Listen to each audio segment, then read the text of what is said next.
പ്രിയ പ്രേക്ഷകരെ, ലോകമെമ്പാടുമുള്ള മലയാളികളെ സംബന്ധിച്ചിടത്തോളം അഭിമാനിക്കാവുന്ന ഒരു ദിനം ആണ് ഇന്ന്.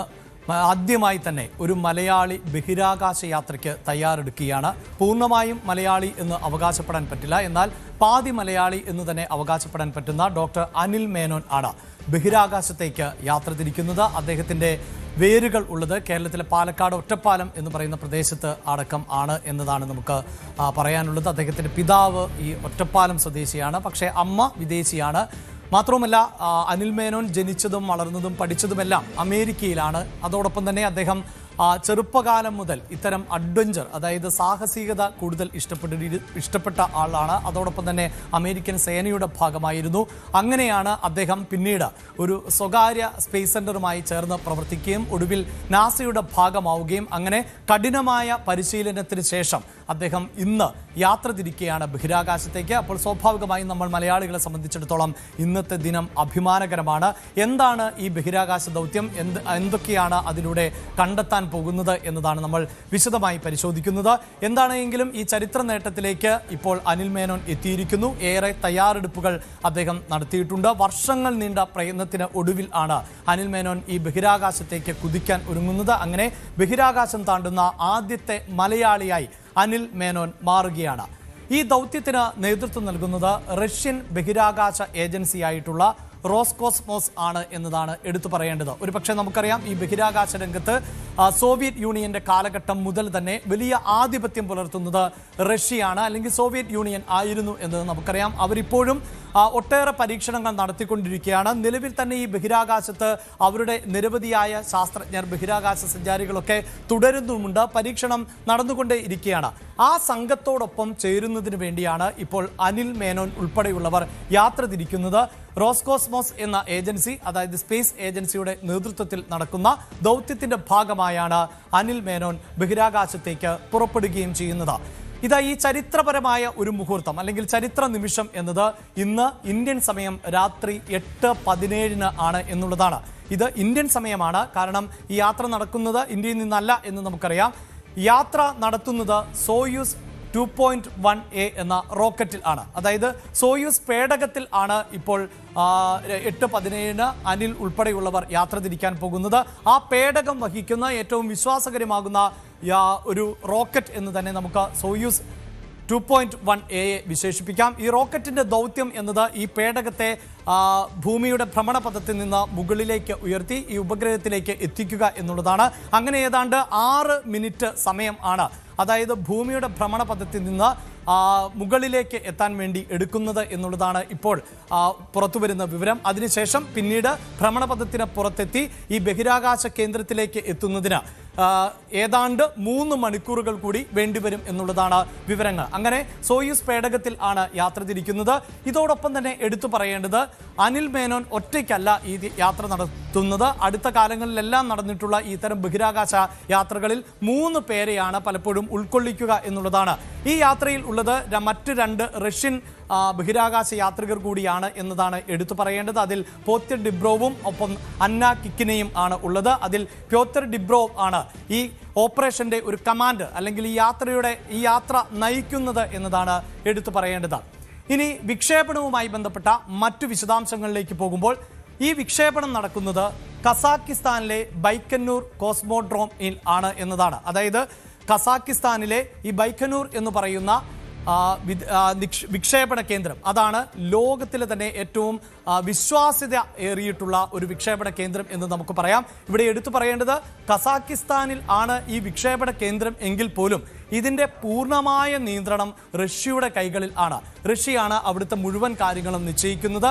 ഉടമ്പടി പ്രകാരം 2050 വരെ റഷ്യക്കായിരിക്കും ഈ കസാക്കിസ്ഥാനിലെ ബൈക്കന്നൂർ എന്ന ബഹിരാകാശ വിക്ഷേപണ കേന്ദ്രത്തിന്റെ നിയന്ത്രണ അവകാശം. അതിനുശേഷം ഒരുപക്ഷെ ഈ അവകാശം പുതുക്കിയേക്കാം. എന്തു തന്നെയാണെങ്കിലും ഇപ്പോൾ ഇത് പൂർണ്ണമായും റഷ്യയുടെ നിയന്ത്രണത്തിലാണ്. പക്ഷേ ഈ വിക്ഷേപണ കേന്ദ്രം ഉള്ളത് കസാക്കിസ്ഥാനിൽ ആണ് എന്നതാണ് എടുത്തു പറയേണ്ടത്. മറ്റൊന്ന്, ഈ ബൈക്കന്നൂർ കോസ്മോഡ്രോമിന്റെ പ്രത്യേകതകളിലേക്ക് നമ്മൾ പോകുമ്പോൾ, ലോകത്തിലെ ഏറ്റവും പഴയ വിക്ഷേപണ കേന്ദ്രം ആണ് ബൈക്കന്നൂർ എന്നതാണ്. ഞാൻ നേരത്തെ സൂചിപ്പിച്ചു, അതായത് സോവിയറ്റ് യൂണിയന്റെ കാലഘട്ടത്തിലടക്കം ബഹിരാകാശ പരിവേഷണത്തിൽ ഒരു ആധിപത്യം റഷ്യ പുലർത്താറുണ്ട്, അല്ലെങ്കിൽ സോവിയറ്റ് യൂണിയൻ പുലർത്തിയിരുന്നു എന്നുള്ളതാണ്. ആ കാലഘട്ടത്തിൽ പ്രവർത്തനം ആരംഭിച്ച ഒരു വിക്ഷേപണ കേന്ദ്രം ആണ് ബൈക്കന്നൂർ. ഇതാണ് ലോകത്തിലെ തന്നെ ഏറ്റവും വലിയ വിക്ഷേപണ കേന്ദ്രം എന്നതാണ്. നമുക്കറിയാം നമ്മുടെ രാജ്യത്തുമൊക്കെ ഇത്തരത്തിൽ വിക്ഷേപണ കേന്ദ്രങ്ങളുണ്ട്, റോക്കറ്റ് വിക്ഷേപണ കേന്ദ്രങ്ങളൊക്കെ ഉണ്ട്. ശ്രീഹരിക്കോട്ടയിൽ നിന്നാണ്, സതീഷ് ധവാൻ സ്പേസ് സെന്ററിൽ നിന്നാണ് പലപ്പോഴും നമ്മുടെ വിക്ഷേപണങ്ങളൊക്കെ നടക്കുന്നത് എങ്കിൽ ഇത്തരം ചരിത്രപരമായ ദൗത്യം റഷ്യ നിർവഹിക്കുന്നത് കസക്കിസ്ഥാനിലെ ബൈക്കന്നൂരിൽ നിന്നാണ് എന്നതാണ് എടുത്തു പറയേണ്ടത്. ഇതാണ് ലോകത്തിലെ ഏറ്റവും വലിയ ഇപ്പോഴത്തെ നിലവിലെ ബഹിരാകാശ പര്യവേക്ഷണ വിക്ഷേപണ കേന്ദ്രം എന്നത്. ഇതിൻ്റെ ഒരു വിസ്തൃതിയിലേക്ക് പോകുമ്പോൾ ഏതാണ്ട് 6700 ചതുരശ്ര കിലോമീറ്റർ വിസ്തൃതിയുണ്ട് ഈ ഭൂപ്രദേശത്തിന്. അപ്പോൾ ഒരു വലിയ ഭൂപ്രദേശം, അത് കസക്കിസ്ഥാനിലെ വിക്ഷേപണ കേന്ദ്രമാണ്. ആ ഭൂപ്രദേശം ഒന്നാകെ റഷ്യയുടെ നിയന്ത്രണത്തിൽ എന്നതാണ് എടുത്തു പറയേണ്ടത്. ഒപ്പം ബൈക്കന്നൂരിന്റെ ചരിത്രത്തിലേക്ക് പോകുമ്പോൾ 1957 ആയിരുന്നു ആദ്യമായി കൃത്രിമ സാറ്റലൈറ്റ് ലോകത്ത് വിക്ഷേപിക്കപ്പെടുന്നത്. അത് സ്പുട്നിക് 1 ആയിരുന്നു എന്നതാണ്. ഈ സ്പുട്നിക് 1ന്റെ വിക്ഷേപണം നടന്നത് ബൈക്കന്നൂരിലെ വിക്ഷേപണ കേന്ദ്രത്തിൽ നിന്നായിരുന്നു എന്നതാണ് എടുത്തു പറയേണ്ടത്. അപ്പോൾ ലോകത്തിന്റെ ചരിത്രത്തിൽ തന്നെ ബഹിരാകാശ യാത്രകൾ അടയാളപ്പെടുത്തിയിട്ടുള്ളത് ബൈക്കന്നൂരിൽ ആണ്. അത് ആരംഭിച്ചതും ബൈക്കന്നൂരിൽ ആണ് എന്നതാണ് എടുത്തു പറയേണ്ടത്. ഒപ്പം ബഹിരാകാശ യാത്രികരെ അയക്കുന്ന ദൗത്യം അത് നടന്നതും ഇവിടെ നിന്ന് തന്നെയാണ്. അതായത് 1961 ആയിരുന്നു യൂറി ഗഗാറിന്റെ നേതൃത്വത്തിലുള്ള ആ ദൗത്യം എന്നത് നമുക്കറിയാം. ആ ദൗത്യവും നടന്നത് ഇതേ ബൈക്കന്നൂരിൽ നിന്നാണ്. ഇത് സൂചിപ്പിക്കാൻ കാരണം ഒരുപക്ഷെ ഈ ബഹിരാകാശ പര്യവേക്ഷണങ്ങളിൽ ഏറ്റവും വിശ്വാസ്യതയേറിയ ഒരു ബഹിരാകാശ വിക്ഷേപണ കേന്ദ്രം കൂടിയാണ് ഈ ബൈക്കന്നൂർ എന്നതാണ്. അവിടെ വിശാലമായ സൗകര്യങ്ങളും ഒക്കെയാണ് ഉള്ളത്. നമ്മളിങ്ങനെ ഒരു യാത്രയെക്കുറിച്ച് സൂചിപ്പിക്കുമ്പോൾ തന്നെ എടുത്തു പറയേണ്ടത് ഇതിന് വലിയ തയ്യാറെടുപ്പുകൾ ആവശ്യമാണ് എന്നതാണ്. പ്രത്യേകിച്ച് ഇങ്ങനെയൊരു യാത്ര നടത്തുന്നതിന് മുമ്പ് വർഷങ്ങൾ നീണ്ട പരിശീലനത്തിൻ്റെ ആവശ്യകതയുണ്ട്, വർഷങ്ങൾ നീണ്ട തയ്യാറെടുപ്പുകൾ ആവശ്യമാണ്.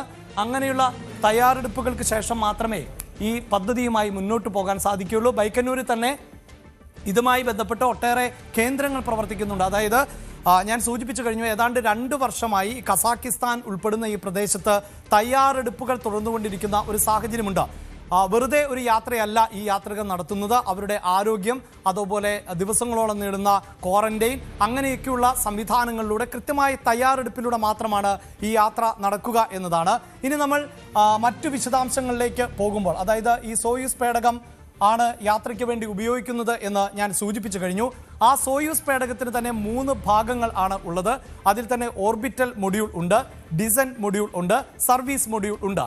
ഇതിൽ ഈ 3 യാത്രകൾ, അതായത് അനിൽ മേനോൻ ഉൾപ്പെടെയുള്ള 3 ബഹിരാകാശ സഞ്ചാരികൾ ഉൾപ്പെടുന്ന ഭാഗം എന്നത് ഈ ഡിസെന്റ് മൊഡ്യൂൾ ആണ്. അതായത് ഒരു ബഹിരാകാശ യാത്രയ്ക്ക് ആവശ്യമാകുന്ന തരത്തിൽ അവർക്ക് ഏറ്റവും സുരക്ഷിതമായി ആരോഗ്യപരമായി തന്നെ യാത്ര തുടരുന്നതിന് അവർ സഞ്ചരിക്കുന്നത്, അതായത് ഈ സോയൂസ് പേടകം ബഹിരാകാശ നിലയത്തിലേക്ക് പുറപ്പെടുമ്പോൾ യാത്രികർ ഉണ്ടാകുന്നത് ഈ ഡിസെന്റ് മൊഡ്യൂളിൽ ആണ് എന്നതാണ് എടുത്തു പറയേണ്ടത്. മറ്റൊന്ന് സർവീസ് മൊഡ്യൂൾ ആണ്. അവിടെയാണ് ഇതിൻ്റെ ഊർജ ശേഷി അല്ലെങ്കിൽ ഊർജം സംരക്ഷിച്ചിട്ടുള്ളത്, സോളാർ എനർജി സംരക്ഷിച്ചിട്ടുള്ളത്. മറ്റ് യന്ത്രഭാഗങ്ങൾ എല്ലാം ഉൾക്കൊള്ളുന്ന ഒരു ഭാഗം എന്നത് സർവീസ് മൊഡ്യൂൾ എന്നതാണ് എടുത്തു പറയേണ്ടത്.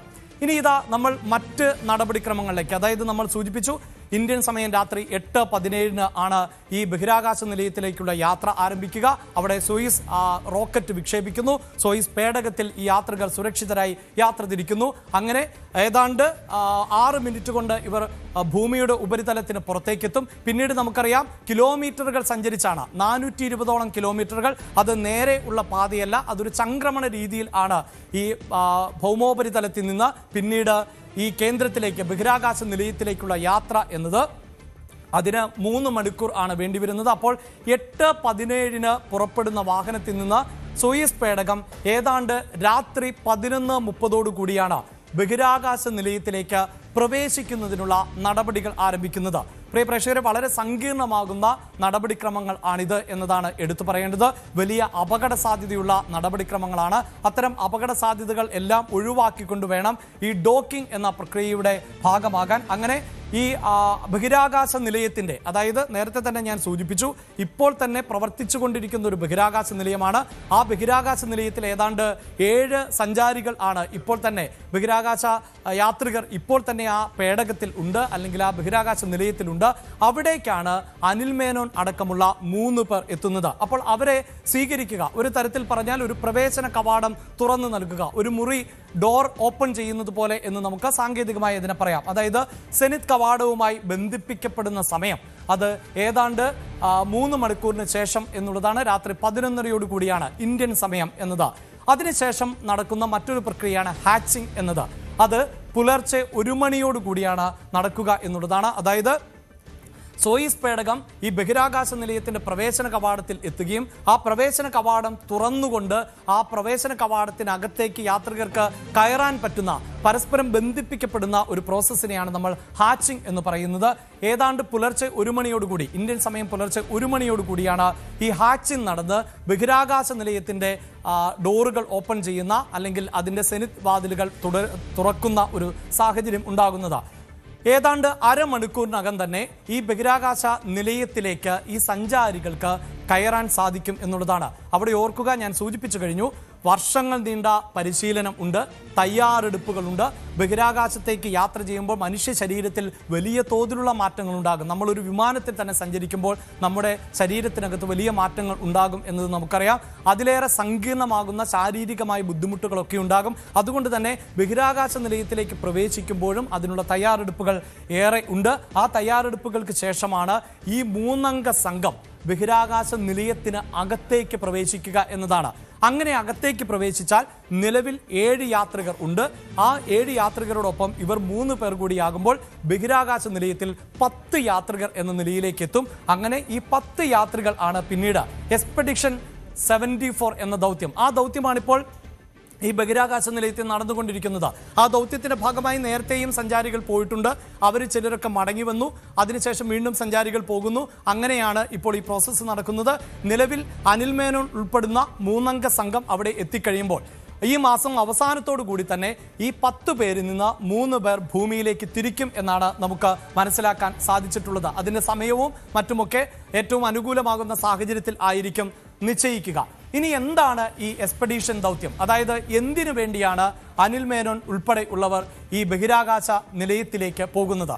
പ്രിയ പ്രേക്ഷകരെ, ബഹിരാകാശ നിലയത്തിലെ ബഹിരാകാശ സഞ്ചാരികൾ ഇപ്പോൾ തന്നെ നടത്തിക്കൊണ്ടിരിക്കുന്ന ഒട്ടേറെ പരീക്ഷണങ്ങൾ, നിരീക്ഷണങ്ങൾ, അതിൻ്റെ തുടർച്ചയ്ക്ക് വേണ്ടിയാണ് അനിൽ മേനോൻ ഉൾപ്പെടെയുള്ളവർ സഞ്ചരിക്കുന്നത്. അതിലേറ്റവും എടുത്തു പറയേണ്ടത്, ഒരു ബഹിരാകാശ മേഖലയിൽ അല്ലെങ്കിൽ ബഹിരാകാശത്തേക്ക് ഒരു മനുഷ്യൻ എത്തുമ്പോൾ ഭൂമിയിൽ ജീവിക്കുന്ന മനുഷ്യൻ്റെ ശരീരത്തിലെ ഘടനാപരമായ മാറ്റങ്ങൾ എന്തൊക്കെ എന്നതാണ് ഇതിൽ ഏറ്റവും അധികം സ്റ്റഡി ചെയ്യുന്നത്. അതായത് ഭാവിയിൽ ബഹിരാകാശത്ത് ജനങ്ങൾക്ക്, മനുഷ്യർക്ക് ജീവിക്കാൻ പറ്റുന്ന ഒരു സൗകര്യം സൃഷ്ടിക്കപ്പെടുകയാണ് എങ്കിൽ മനുഷ്യനിൽ എന്തൊക്കെ മാറ്റങ്ങൾ വരുത്തേണ്ടതായി വരും, അവിടെ ഒരു സിറ്റി ടൗൺഷിപ്പ് ഒക്കെ നിർമ്മിച്ചാൽ എന്തൊക്കെ മാറ്റങ്ങൾ മനുഷ്യനിൽ ഉണ്ടാകും.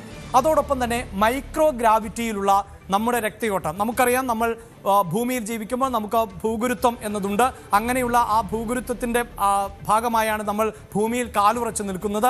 അപ്പോൾ നമ്മുടെ ശരീരത്തിൻ്റെ രക്തചംക്രമണവും ഒക്കെയായി ബന്ധപ്പെട്ട് ഒരു അളവുകോലുകൾ ഉണ്ട്. അതിനൊക്കെ കൃത്യമായ കണക്കുകളുണ്ട്. ഹൃദയസ്പന്ദനത്തിന്, നമ്മുടെ രക്തചംക്രമണത്തിന് ഒക്കെ അളവുകളുണ്ട്. അതിൽ ഈ സീറോ ഗ്രാവിറ്റിയിലെ മൈക്രോ ഗ്രാവിറ്റിയിലേക്ക് എത്തുമ്പോൾ എന്ത് മാറ്റമാണ് ഉണ്ടാകുന്നത്?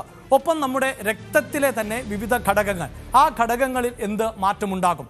നമ്മുടെ നാഡീവ്യൂഹം, അതിൻ്റെ ഘടനയിൽ ഏതെങ്കിലും തരത്തിലുള്ള മാറ്റങ്ങൾ ഉണ്ടാകുമോ? നമ്മളിപ്പോൾ നടത്തുന്നത് പോലെയുള്ള ആശയവിനിമയം, നമുക്കറിയാം നമ്മുടെ ശരീരം പ്രവർത്തിക്കുന്ന ഒരു പ്രത്യേക രീതിയിലാണ്. നമ്മുടെ ശരീരത്തിന് ആവശ്യമായ ഇൻഫർമേഷനുകൾ തലച്ചോറിൽ നിന്ന് പാസ് ചെയ്യപ്പെടുന്നത് നാഡികൾ വഴിയാണ്. നമ്മൾ പലപ്പോഴും ഒരു ചൂടുള്ള പ്രതലത്തിൽ കൈ തൊട്ടാൽ വളരെ പെട്ടെന്ന് നമ്മൾ കൈവലിക്കുന്നത് ആ സന്ദേശം നാഡികളിലൂടെ തലച്ചോറിലേക്ക് എത്തുന്നു എന്നുള്ളതാണ്. അപ്പോൾ അതിനെടുക്കുന്ന നിമിഷങ്ങൾ മാത്രം എന്നതിൽ ഒരു പക്ഷേ ഈ ബഹിരാകാശത്തേക്ക് പോകുമ്പോൾ അത്തരം കാര്യങ്ങളിൽ എന്ത് മാറ്റമാണ് വരിക, നമ്മുടെ നാഡീവ്യൂഹത്തിൽ, നാഡീഘടനയിൽ ഒക്കെ എന്ത് ചലനങ്ങൾ ആണ് സൃഷ്ടിക്കപ്പെടുക എന്നത് ഈ പഠനത്തിൻ്റെ ഭാഗമാണ്. മറ്റൊരു നിർണായകമാകുന്ന ഒന്ന്, മനുഷ്യന് ബഹിരാകാശത്ത് ദീർഘകാലം തുടരണമെങ്കിൽ അവിടെ അടിസ്ഥാന സൗകര്യങ്ങൾ മെച്ചപ്പെടുത്തേണ്ടതുണ്ട്. ഇന്ന് നമ്മൾ ഭൂമിയിൽ ജീവിക്കുന്നത് പോലെ തന്നെ ഭൗതിക സാഹചര്യങ്ങൾ സൃഷ്ടിക്കപ്പെടേണ്ടതുണ്ട്. അതിൽ ഏറ്റവും അനിവാര്യമാകുന്ന ഒന്ന് കുടിവെള്ളം എന്നതാണ്. ഈ കുടിവെള്ളം ഉപയോഗിച്ചുകൊണ്ട് IV ഫ്ലൂയിഡ് നിർമ്മാണം എത്രത്തോളം സാധ്യമാകും എന്ന പഠനം, ഒരുപക്ഷെ ദീർഘകാലമൊക്കെ ഈ ബഹിരാകാശത്ത് മനുഷ്യൻ തുടരണം എങ്കിൽ, തുടരുന്ന ഒരു കാലഘട്ടം എത്തുമെങ്കിൽ ഈ പഠനം ഏറ്റവും നിർണായകം എന്നാണ് ശാസ്ത്രലോകം പറയുന്നത്. അതോടൊപ്പം തന്നെയാണ് ഓഗ്മെന്റ് റിയാലിറ്റിയിലൂടെയും മറ്റുമൊക്കെ അൾട്രാ സൗണ്ട് പരിശോധന അവിടെ നടത്തുന്നു എന്നുള്ളത്. അപ്പോൾ ഇത്തരം ദൗത്യങ്ങളിൽ ആണ് പ്രധാനമായും അനിൽ മേനോൻ ഉൾപ്പെടെ ഉള്ളവർ സംഘം പങ്കെടുക്കുന്നതും അതിൻ്റെ ഭാഗമാകുന്നതും അതിൻ്റെ തുടർച്ചയാകുന്നതും എന്നതാണ് എടുത്തു പറയേണ്ടത്. ഇനി മറ്റൊന്നുകൂടി സൂചിപ്പിക്കേണ്ടത്, വളരെ സുദീർഘമായ ഒരു ദൗത്യത്തിൻ്റെ ഭാഗമായാണ് അനിൽ മേനോൻ ഇപ്പോൾ യാത്ര തിരിച്ചിട്ടുള്ളത്. ബഹിരാകാശ നിലയത്തിൽ 8 മാസം എന്നതാണ് ഇപ്പോഴത്തെ കണക്കുകൾ. നമുക്കറിയാം, പലപ്പോഴും ഈ ബഹിരാകാശ യാത്ര നടത്തുന്നവർക്ക് തിരിച്ചു വരുമ്പോൾ കൃത്യമായ ഒരു ടൈം ഷെഡ്യൂളിൽ തിരിച്ചു വരാൻ പറ്റണമെന്നൊന്നുമില്ല. അനുകൂലമല്ലാത്ത സാഹചര്യങ്ങൾ, അല്ലെങ്കിൽ തിരിച്ചിറക്കാവുന്ന പേടകം കൃത്യമായി പ്രവർത്തിക്കാതിരിക്കുക, ഇങ്ങനെയൊക്കെ നിശ്ചിത സമയത്തിന് മുകളിലേക്ക് പലരും ബഹിരാകാശത്ത് തുടരുന്ന സാഹചര്യം ഉണ്ട്. എന്തു തന്നെയാണെങ്കിലും ഇപ്പോഴത്തെ സാഹചര്യത്തിൽ 2027 ഏപ്രിൽ മാസത്തിൽ ആയിരിക്കും അനിൽ ഈ ദൗത്യം പൂർത്തിയാക്കി മടങ്ങിയെത്തുക എന്നുള്ളതാണ് ഇപ്പോൾ ഷെഡ്യൂൾ ചെയ്യപ്പെട്ടിട്ടുള്ളത്. ഓർക്കുക, ഈ യാത്രയ്ക്ക് വേണ്ടി അനിൽ വലിയ തയ്യാറെടുപ്പാണ് നടത്തിയിട്ടുള്ളത് എങ്കിൽ 8 മാസങ്ങൾക്ക് ശേഷം ബഹിരാകാശത്ത് 8 മാസം ചെലവഴിക്കുമ്പോൾ അനിലിൻ്റെ ശരീരത്തിൽ വലിയ മാറ്റങ്ങൾ ഉണ്ടാകും. ഇതിനു മുമ്പ് നമ്മൾ നിരവധിയായ വാർത്തകളിലൂടെ ഇത്തരം ബഹിരാകാശ ദൗത്യം പൂർത്തിയാക്കി മടങ്ങിയെത്തിയവരുടെയൊക്കെ വിവരങ്ങൾ പങ്കുവച്ചിട്ടുള്ളതാണ്. അതുകൊണ്ട് തന്നെ പിന്നീട് ക്വാറന്റൈനിൽ അടക്കം പ്രവേശിക്കുകയും ഭൂമിയുമായി പൊരുത്തപ്പെടുന്ന തരത്തിലേക്ക് ശരീരത്തിൻ്റെ എല്ലുകളുടെ എല്ലാം പ്രവർത്തനത്തെ മാറ്റിയെടുക്കുന്ന സങ്കീർണമായ പ്രക്രിയയുണ്ട്.